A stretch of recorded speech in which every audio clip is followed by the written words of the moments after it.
figure it out. And that phrase right there ruled my whole life. Mother, I really want some blue quarter ice. That's going to cost money. We don't have money.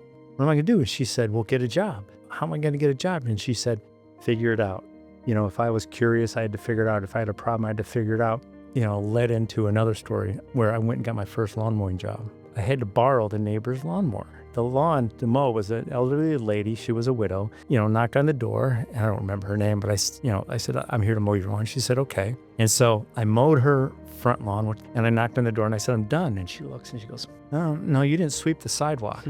And so finally, after going through that whole trial and tribulation with her, I was like, oh my God. She paid me and I went back and I took the lawnmower back to my neighbor. He goes, well, you owe me for the gas.